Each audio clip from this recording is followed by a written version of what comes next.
கோடி அற்புதரான தூய அந்தோணியாரே, தேவை என்று உம்மை நாடி வந்த எவரையும் நீர் கைவிட்டதாக உலகில் ஒருபோதும் சொல்ல கேள்விப்பட்டதே இல்லை என்பதை நினைவில் கொள்ளும். குழந்தை இயேசுவுக்கு மிகவும் பிரியமான நண்பரே, இந்த நம்பிக்கையால் ஏவப்பட்டு முழு நம்பிக்கையுடன் அடைக்கலம் நாடி வந்துள்ளேன். இறை இரக்கத்தினால் போதிப்பவரே, என் மன்றாட்டுக்களை புறக்கணியாமல் கடவுளின் அரியணைக்கு முன்பாக எடுத்து சென்று உமது பரிந்துரையின் வல்லமையுடன் இந்த நவநாள் மூலமாக என் வேண்டுதல்களை பெற்று தரும்படி உம்மை மன்றாடுகிறேன். ஆமேன். உங்கள் வேண்டுதல்களை மௌனமாக சொல்லவும்.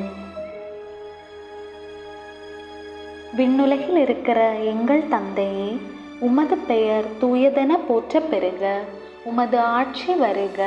உமது திருவுள்ளம் விண்ணுலகில் நிறைவேறுவது போல மண்ணுலகிலும் நிறைவேறுக.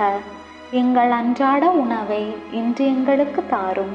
எங்களுக்கு எதிராக குற்றம் செய்வோரை நாங்கள் மன்னிப்பது போல எங்கள் குற்றங்களை மன்னியும். எங்களை சோதனைக்கு உட்படுத்தாதேயும், தீமையிலிருந்து எங்களை விடுவித்தருளும். அருள் நிறைந்த மரியே வாழ்க. ஆண்டவர் உம்முடனே, பெண்களுள் ஆசி பெற்றவர் நீரே. உம்முடைய திருவயிற்றின் கனியாகிய இயேசுவும் ஆசி பெற்றவரே. புனித மரியே, இறைவனின் தாயே, பாவிகளாயிருக்கிற எங்களுக்காக இப்பொழுதும் எங்கள் இறப்பின் வேளையிலும் வேண்டிக்கொள்ளும். ஆமேன். தந்தைக்கும் மகனுக்கும் தூய ஆவியாருக்கும் மாட்சி உண்டாவதாக. தொடக்கத்தில் இருந்தது போல இப்பொழுதும் எப்பொழுதும் என்றென்றும் இருப்பதாக.